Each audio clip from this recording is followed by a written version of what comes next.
Hi, I'm Elizabeth Allan Hodge. I'd like to talk to you for a few minutes about who I am, what I believe, and what you can expect if you elect me to office. One of the things my father always taught me is that your word is your bond. When you give your word, you need to keep it. I guess the other thing that I remember learning at an early age is that your reputation really doesn't belong to you. It's in the minds of other people. So when you give your word, you need to keep your word. One of the things that occurred to me when I was in office before in the Idaho State Legislature is the fact that elected officials take an oath to uphold the Constitution. And after we take that oath, it's put away, and not too many people think about the Constitution after that.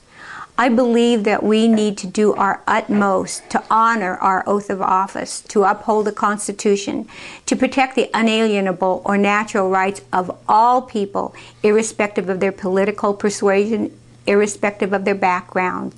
It's our job to be answerable to the people and to protect their natural rights. When I'm working for you in the Idaho State Legislature, I intend to keep in close communication with you, just as I did in 1990 when I had a program on the radio called Legislative Watch. During that program, I read the bills, told people how they could get copies of the bills. I even told people how they could testify in committee with their concerns. I intend to do the same thing now as I did then. I believe that those of us who are elected to office are in a sense hired by the people and are accountable to the people and answerable to the people. During one of the Legislative Watch segments, I told people how they could get copies of the bills. In those times, you couldn't get it online, and you actually had to go into the legislature to get a copy of the bill. As I arrived at the legislature that day, I noticed that there was a line wrapped around the rotunda and down the hall. As I took my seat on the House floor, the Sergeant of Arms came up to me and told me that the Speaker wanted to see me in his chambers. It's a little bit like being called into the principal's office. So as I walked in, the Speaker smiled at me and asked me if I noticed how many people were at the State House today. I told him I did and wondered what it was about. He said they were there to get copies of the bills. He also told me that he knew that I had this thing about principle, but that leadership at that time thought I just stood on it a little bit too often.